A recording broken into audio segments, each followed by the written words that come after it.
The first one I'm going to do is Jesus asked a lot of questions about healing. And so I'm just going to cover that one and just kind of some interesting stuff here, I think. When you go to the doctor, right, you're inundated with questions. The doctor is all about questions. You start with what's your name? Where's your insurance card? Nothing actually happens without that insurance card. Have you had this before? How long has this been happening? What's your family history? It's question, question, question. How would you rate your pain? Does it hurt when you go like this? Don't go like this. All right, those are my jokes. Jesus was really known as being a healer. Almost as much, if you just read through the Gospels, it's amazing how many healings there are. And so he's known as much for being a healer as really being a teacher. In fact, one of the titles he was given was the Great Physician. And those healings were a sign of God's presence and power. So especially in the Gospel of John, it talks about signs. And so that's how God uses those healings in the New Testament as a sign of who Jesus was. But like any physician, Jesus asks a lot of questions. So there was a man tormented by demons. First thing Jesus said to him is, "What's your name?" I mean, it really sounds like a doctor. A father brings his son who's having a seizure. Jesus asks, "How long has this been going on?" Asks a question. A blind man begs Jesus to restore his sight. If you remember this one, Jesus puts kind of a salve of mud and saliva on his eyes. And then, I mean, it's just like what a doctor might say. Do you see anything? Now, presumably, Jesus knew the answers to those questions, right? But he asks them anyway. And I think he really asks them because what these questions are really about is a relationship. I think it's really about relationship. And I don't know, do you have or have you ever had a doctor who was really concerned about more than just your blood pressure and the blood tests and your temperature? A doctor who really knows you as well as knowing the results of your tests. You're really better off. I actually have a doctor, and she knows what I do. These doctors change so much, but I've had her as a doctor for quite a while.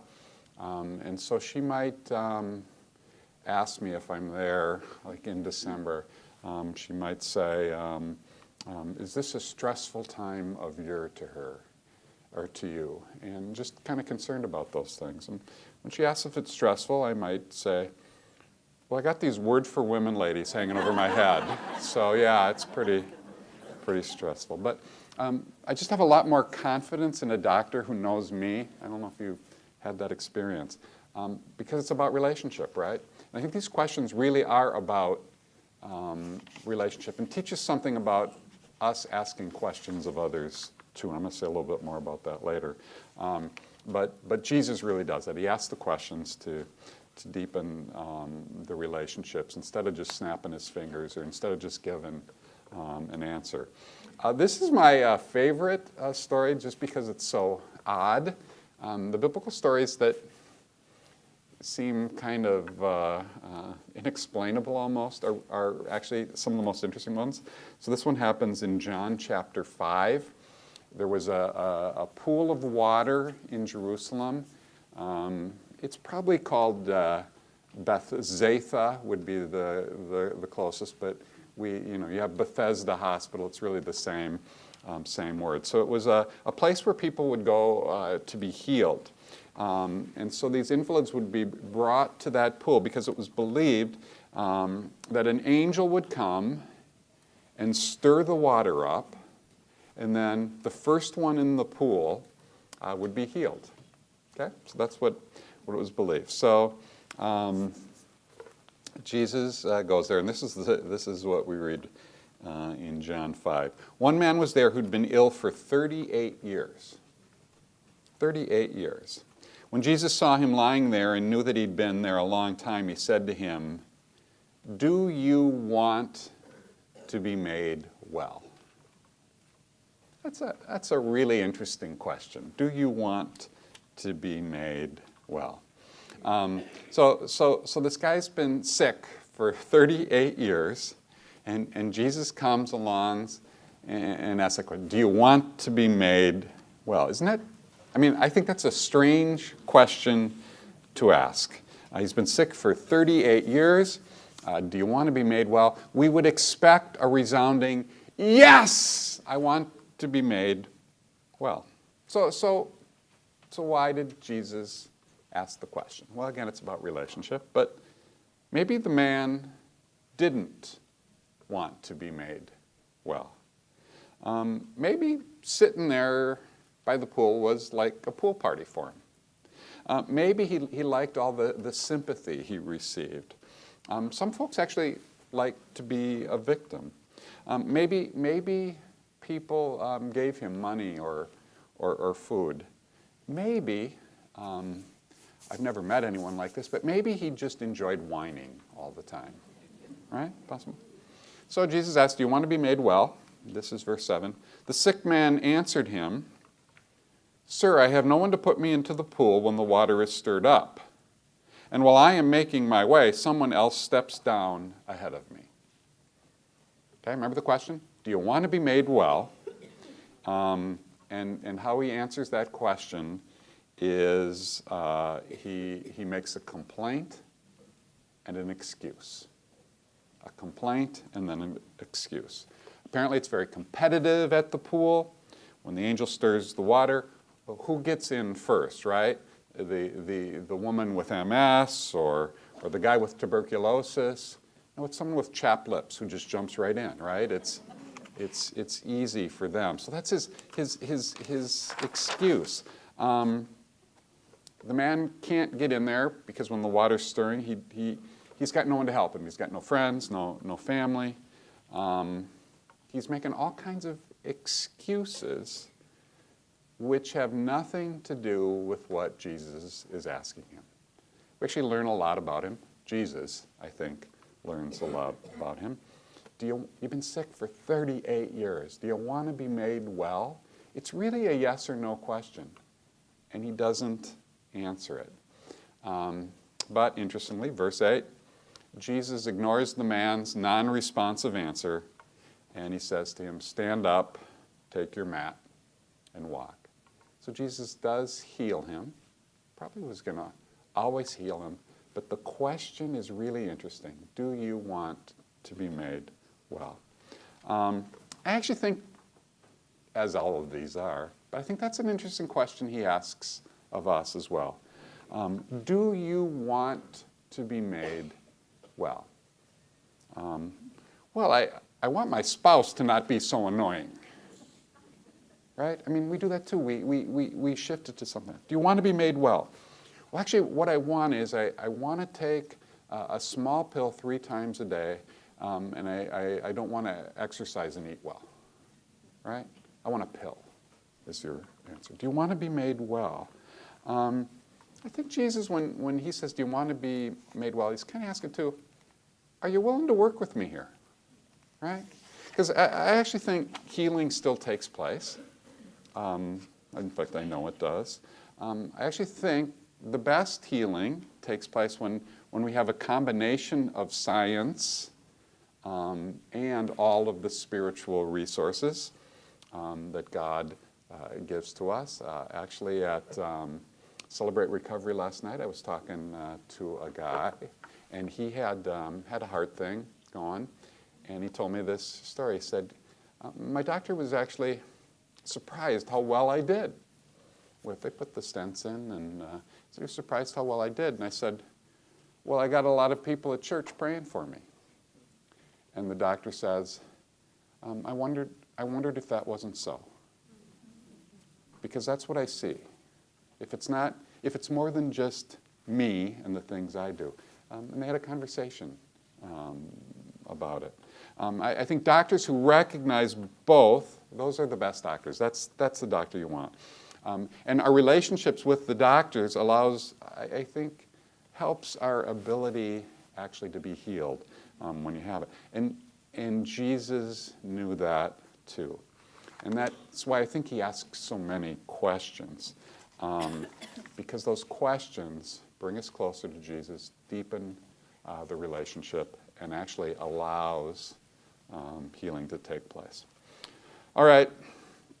So the day I started this whole thing and just said, Jesus asked 307 questions.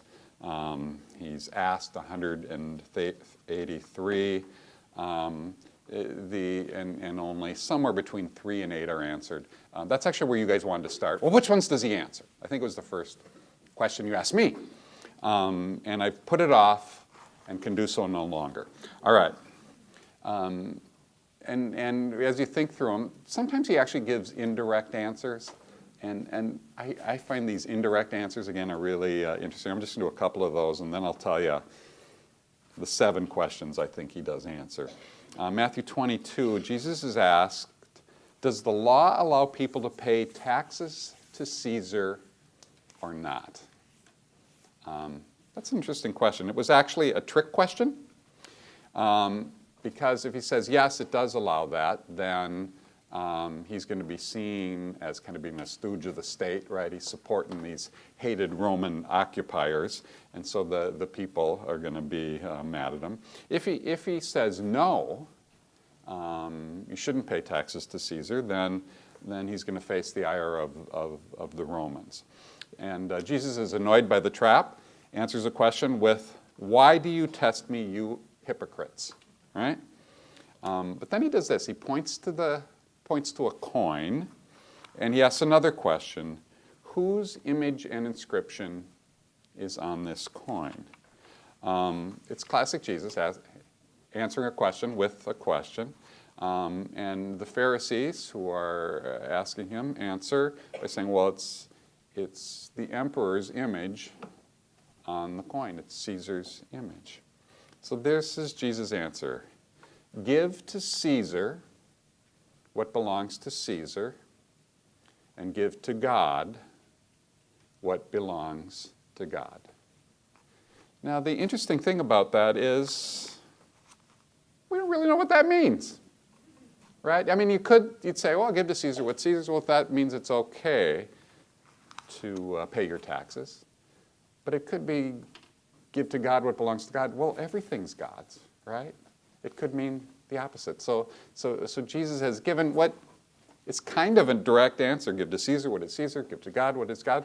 But it's not one that we really understand. So he'll do that, kind of give an indirect answer, and in that case, gets him away from choosing sides on it. Another time, Jesus asked, teacher, what must I do to inherit eternal life? Jesus answers that question with 2 questions. What's written in the law, and how do you interpret it? And the lawyer who asked him responds, well, you must love the Lord your God with all your heart and mind and soul. Love your neighbor as yourself. Lawyer gives the answer to it, right? It's not Jesus giving the answer. The guy's now said it. He's internalized that kind of. But then he asks this question, who is my neighbor? I think Chick actually talked about this one a couple of weeks ago. It would have been really easy for Jesus to say, because I think this is the truth. Who's my neighbor? Well, anyone who's in need is your neighbor. And he could have just done that, but instead he tells a parable. So he answers it with the parable of the Good Samaritan. And then gets to the end of that and says, which of these 3 was a neighbor? And of course, the one who showed mercy on him. And the lawyer has answered the question, but Jesus has really led him all the way. So there's a lot of indirect ones like that. But here we go. What question? Does anybody know some questions that Jesus answers directly? Have you been thinking about these? Anything that comes to mind? Yeah. When he asked the question, which commandment is most important, Yeah, yep, that's one of them. And I'll go over that one. You think of any others? She got one of them right. We'll just give her credit. But I'm going to use that one. This is the one, actually the one I'm going to start with. It's actually the clearest one, although it's still even kind of a general thing. So Peter asks Jesus, how many times should I forgive someone? And then he throws out a number. He says seven times. So it's a question. How many times do I have to forgive someone? 7 times? That's the question. And by the way, so how did he come up with 7? Actually, in Jewish law, you have to forgive someone 3 times, right? So you got to do it 3 times, and then you're done. Okay? So that's sister-in-law 3 times, and then whoo, she's out. But Peter knows Jesus is really into this forgiveness thing, right? So he doubles that. He doubles the 3. He throws in 1 for good measure. So how many times? He's actually showing off here. He's going to be wrong, but he's showing off. How many times should I forgive? 7 times. And then Jesus just answers this one directly. Not just 7 times, but rather as many as 77 times. And actually the Greek there is a little fuzzy. Some places it says 70 times 7 times, but it's probably correct, 77 times. And that's number just, the number is you got to keep forgiving, keep forgiving, keep forgiving. But it's really a direct answer, not just 7 times, but 77 times. And all of these are interesting. Why does he these very few times answer it? And I think that one, forgiveness, he just maybe didn't want there to be any confusion. But we don't know.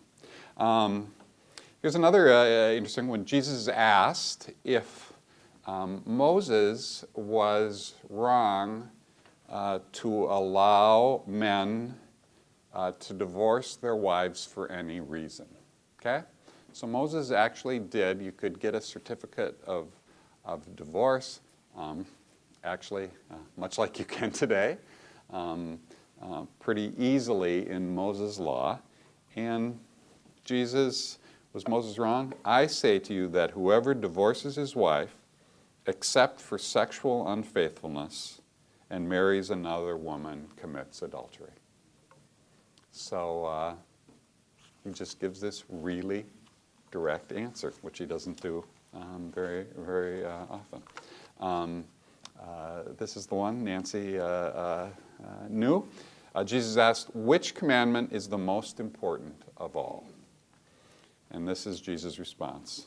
Our God is the one Lord, and you must love the Lord your God with all your heart and with all your soul and all your mind and with all your strength. The second is this, you will love your neighbor as yourself. No other commandment is greater than these.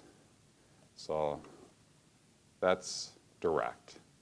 What's the greatest? Now, you could say, actually, he gave you 2 commandments. But I think it's not like, what's your favorite ice cream? Well, I like strawberry and chocolate and the cone. It's not like that. Those 2 things are just so, they're just combined, right? You really can't have one without the other, but really a direct answer. Here's an interesting one. Jesus and Peter and James and John were coming down from the Transfiguration. Okay, if you remember the Transfiguration, they're up on the mountaintop, and Moses is there, and Elijah, and there's this huge transfiguring light. It's really this moment of, it is a mountaintop experience for Jesus and for the disciples, and they're coming back down the hill, and this is like coming back for the vacation and just having something you got to do right away. I think Jesus kind of wanted to just bask in it, but they're coming down the hill, and they're immediately confronted with a man who brought his epileptic son to be healed. For some reason, the disciples were there and Jesus wasn't right there at the time. And so they try to heal him, right? So they're going to heal him, they actually failed. And so they asked Jesus, why couldn't we heal this boy? And Jesus just says, because you have little faith. Because you have little faith. And I, just going through this, kind of preparing for these and reading through these, I'm kind of fascinated by how, seems to be when Jesus gets annoyed. He really gets annoyed at the disciples' lack of faith. He kind of thinks they should have this figured out, right? They should know. They should, by what they've seen, they should be maybe further along. I don't know what it is, but he says, because you have little faith is why it didn't happen. So it's a direct answer. Now, last week I asked if you had any questions you wanted me to cover. So I'm sneaking this one in. It's not a direct answer, but it's related to this one. I got one response. So out of 200 people, that's pretty good. I can tell how engaged you are. So on that original sheet I hand out, this is number 55.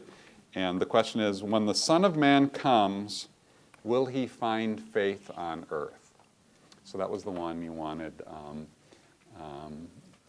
discussed. It's actually an interesting one. So right before it, he tells a story. It's actually a little parable about the unjust judge. This judge who this woman keeps going and asking for help, and he ignores her, and then finally she's so persistent that the judge gives in. So even this unjust judge gave in, and so the point is, if the unjust judge would do that, God will supply our needs if we ask. But after that, that's where Jesus says, when the Son of Man comes, will he find faith on earth? And implied in it is maybe not. I think Jesus is really, again, the disciples should have more faith. They don't. Jesus just seems to get really frustrated with our lack of faith. And so, to answer that question, will Jesus find faith on earth? I think there'll be faith. We don't know. Christianity in the world, actually it's doing well in much of the world. It's doing great in sub-Saharan Africa, right? So that's where the church is growing. Really the only place. And it's dying in Europe, and the United States it's in decline. So that question, will the Son of Man find faith on earth? Well, we're in that process. I think yes, but probably not what he might like to find. So that was that one. All right, here's another one. Here's a direct answer. They're approaching Jerusalem, right? We're moving into Holy Week. And the disciples asked Jesus, where would he like to eat the Passover meal? Okay, so that's the question. Where would you like to eat the Passover meal? And Jesus gives a really deep, this is a direct answer. Go into the city. A man carrying a water jar will meet you. Follow him. Wherever he enters, say to the owner of the house, the teacher asks, where is my guest room, where I can eat the Passover meal with my disciples? He will show you a large room upstairs, already furnished. Prepare for us there. Okay, that's a direct answer. Now, maybe it had to be, but it sounds like it's out of a spy novel, though, doesn't it? All of this is going to be a man. What was it?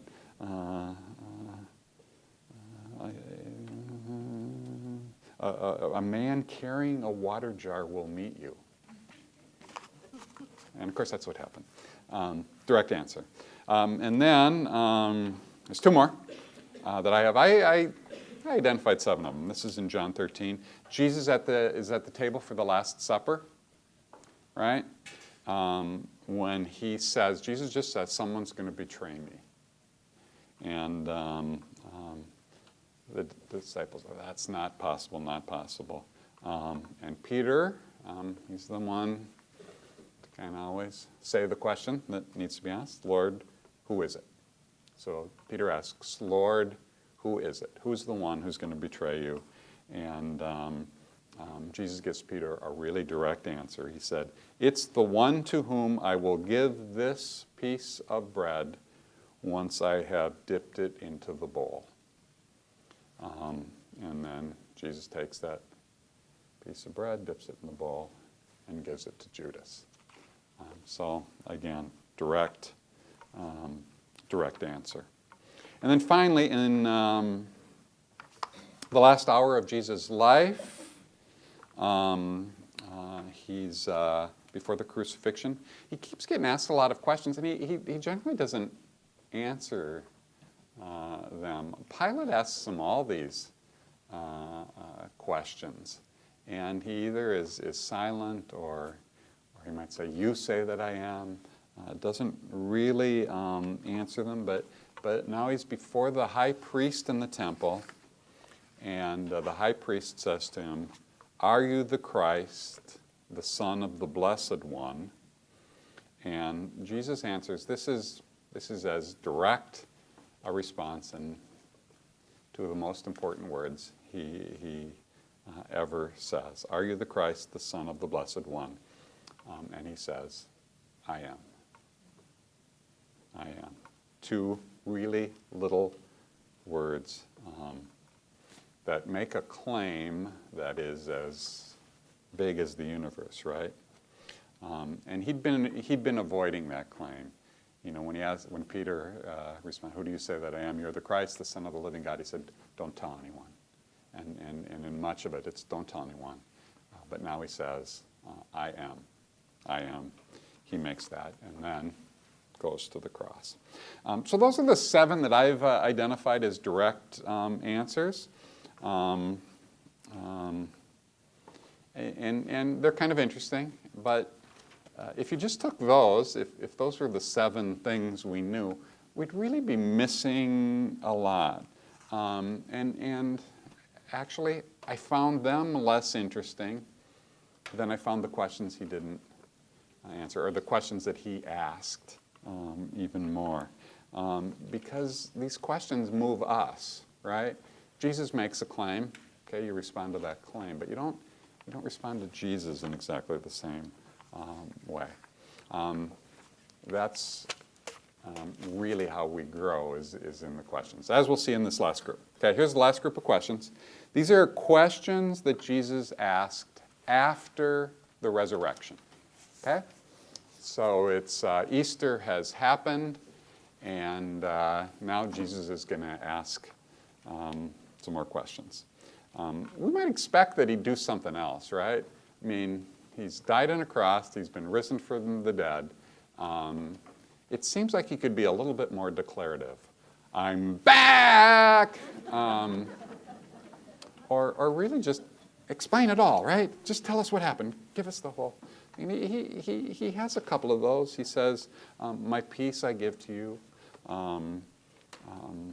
My peace I leave with you. I will be with you always until the end of the age. It's a direct statement. But he keeps asking questions, which probably isn't surprising, because if he didn't ask questions, he wouldn't be Jesus. Because that's what Jesus does, 307 questions. So he's consistent. Now after the resurrection, he keeps asking questions. And it's interesting, some of them are pretty everyday questions. Remember the story, the two men are walking they're on the road to Emmaus. And Jesus comes up to him, and they don't recognize him right away because they're not expecting him. And he just says, yeah, what are you talking about? What are you talking about? It's like a kid catching up with his friends. Just very normal.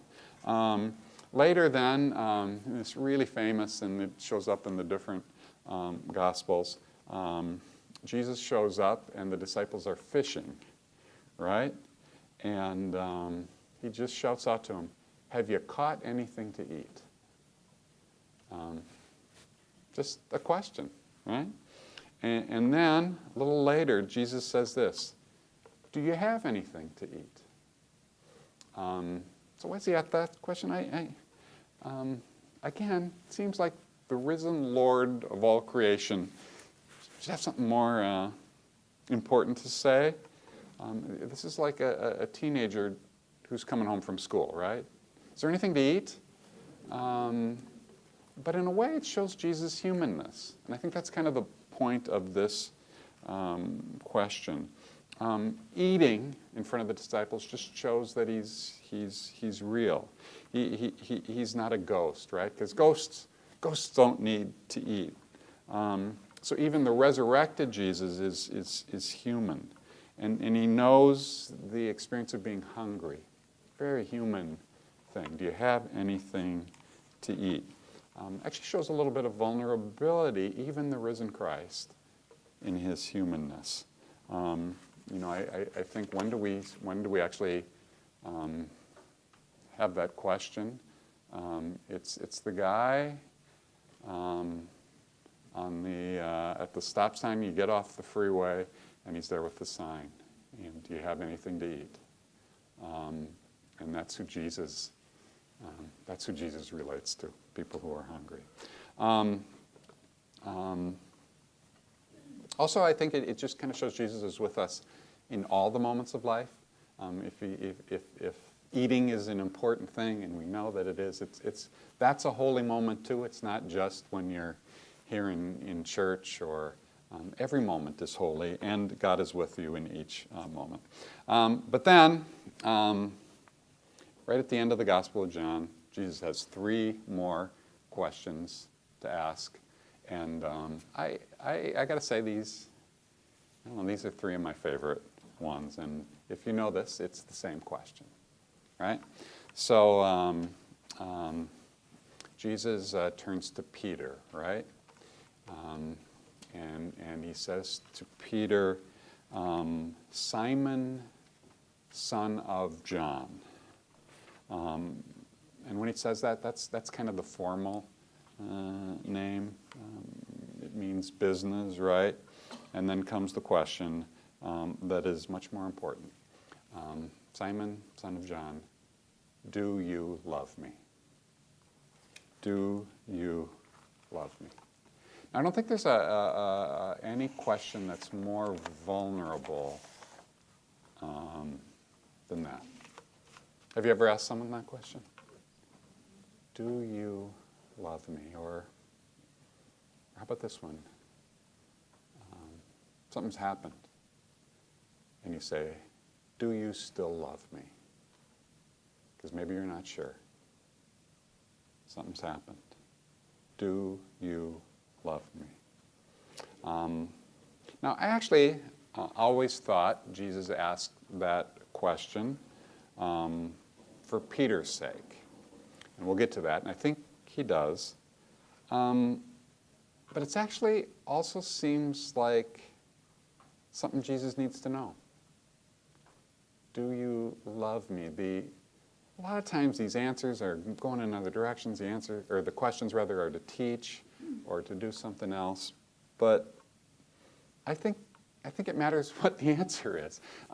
We see Jesus as, for God so loved the world that He gave His own. God's the giver, right? God's the lover. God, it's all what He gives to us.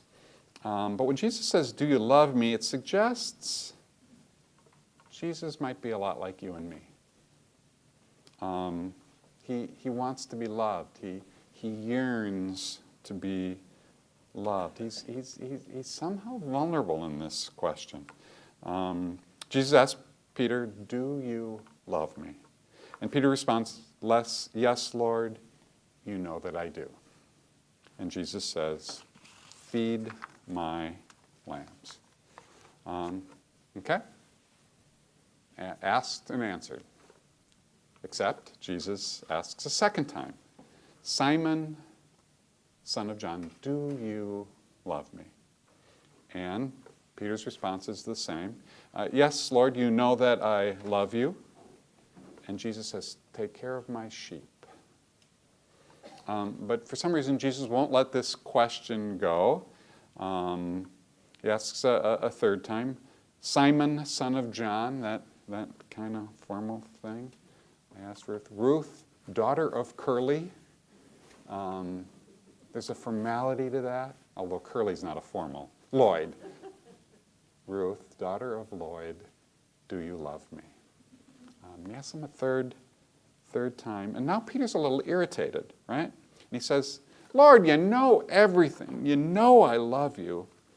And Jesus says, feed my sheep. And then after the third time, I think that's when we realize that actually those questions are for Peter. He asked him 3 times to make up for the 3 times that Peter had denied that he knew Jesus. It wasn't a coincidence. There's a symmetry to those questions. Simon, son of John, do you love me? Now, this is one of 3 questions that Jesus asks multiple times in the Gospels. And the other ones are, what are you looking for? And he asks this one too, and we haven't talked so much about this one. What do you want me to do for you? And then, do you love me? And I think those 3 questions really encapsulate much of what it means to encounter Jesus. If Jesus is talking to you and asks, what are you looking for? We know we're often lost, right? We know we're often looking for the wrong things. We're looking for financial security or career success or human relational security, and those things aren't bad. And more stuff even. We're looking for more stuff. That's not bad. But Jesus asked the question, what are you looking for? Just to remind us that the thing we need ultimately to be looking for is God. And that until we find God, we won't be complete. The Augustine quote, our hearts are less restless until they find their rest in God. What are you looking for? I think Jesus is saying, hopefully you're looking for God. What do you want me to do? What do you want me to do for you? I think that's kind of an interesting one because, again, Jesus could just give us what we needed. But he asks, right? And this one really is about relationship. Jesus is eager to meet our needs, but he wants us to talk about those things that we want him to do. He wants to help, but doesn't want to do it without having the discussion. Do you want to be made well? He wants to talk about these things. And then the final one, do you love me? He asks that for himself, and I think he asks us that question. He asks it for us. Do you love me? How would you answer that question? And I think you got something to talk about in your small groups. You might say, Lord, you know that I do. But there might be more to that. Do you love me? So these questions, Jesus could have just said, here's what you're looking for. You're looking for this, this, and this, but that wouldn't make it our desire. God wants it to be our desire. The question, what are you looking for? Then we can define what we're looking for. Or here's, he could have just said, here's what you need me to do, and I'm going to do it. But then God would be this top-down, I'm just going to give you what you need and not worry about where you're at. But again, it's about relationship. And he could make a threat, right? He could say, you better love me or else. But he wants and maybe even needs for us to love him on our own. Do you love me? So Jesus asks questions all the time. He asked them of tax collectors and prostitutes and fishermen and religious experts and the disciples. He asks questions because he's more interested in them than he is in himself. Now, we all know people who only want to talk about themselves, right? Jesus is the Son of God. He has a lot of things he could talk about. And he wants to talk about you. He wants to ask you questions.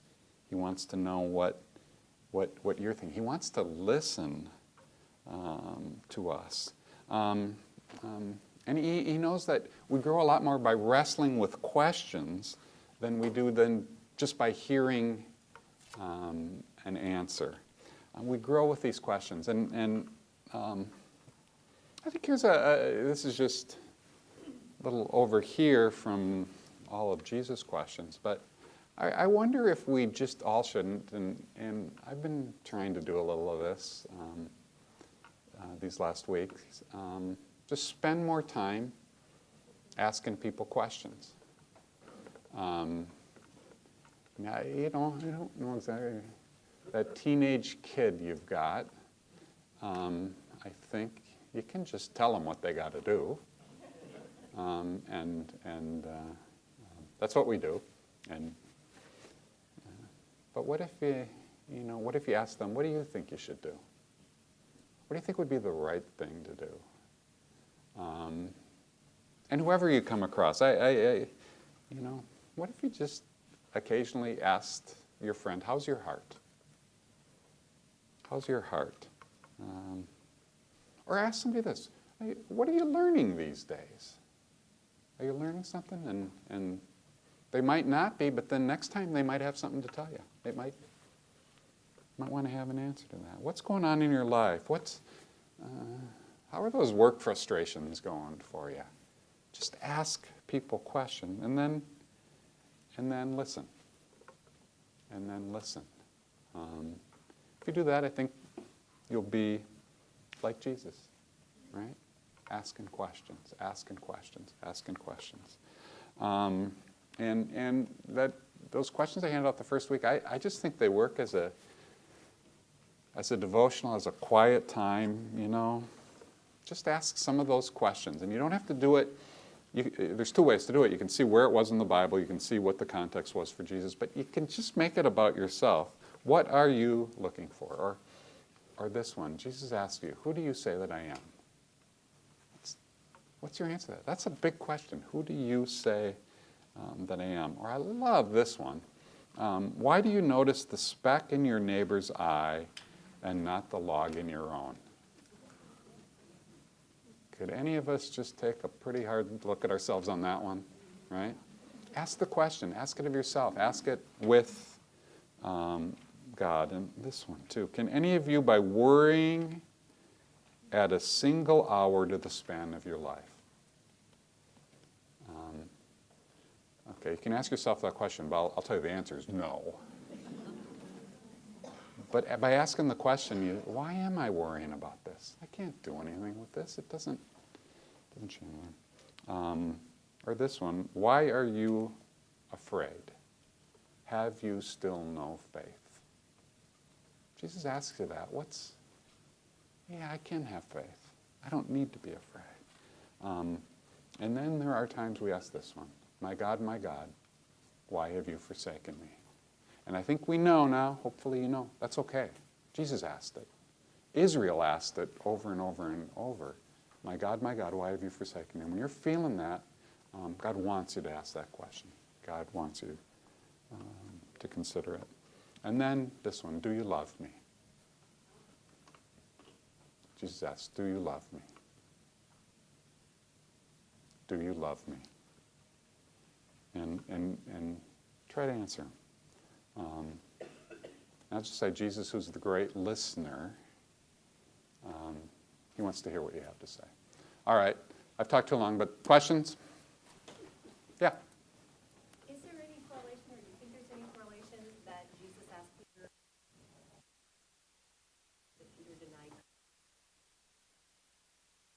correlation between 3 times denied, 3 times asked. I think it's just direct. I think that's why he does it. 3 times, 3 times. What? Because the way he answered, he's very, of course I do, of course I do. Yeah, it didn't. The light bulb didn't go immediately on. Peter is sometimes described. His name means rock. He's sometimes described as dumb as a rock. So, it's not obvious that he did. But you know what? I mean, this is the Bible. We see it, right? And Peter's okay, but we see it, and that's meaningful to us, right? Yeah. Yeah. I have a question about Jesus' appearance after Easter, Yeah. he rose, like, they didn't recognize him because they weren't Right. expecting him, and was his physical appearance similar to the way that it is? That's a great question. What is Jesus' physical appearance after the resurrection? In fact, and of course, I'm just proving my points on these questions today, so I didn't go into this. That's a great question. In fact, if you read all of the post-resurrection appearances, the writers seem to be wanting to say he's the same, but he's not exactly the same, right? That something really has happened that's changed him. When he's standing, with the disciples and eating, they do. But on the road to Emmaus, they didn't know who he was. And so there is, if you read it, there's a kind of a sense of holiness to him. Just there's something different as you compare to before the crucifixion and resurrection. So it's kind of subtle, but he's not the same. He actually isn't the same, even though I just told you he was exactly the same. Yeah. Thanks for calling me on that. Any other? Yeah. Could it have been that God influenced their vision and their perception versus that he was changed? Yeah. Maybe. Couldn't it have been? Yes, what do you think? Anything else? Thanks for coming.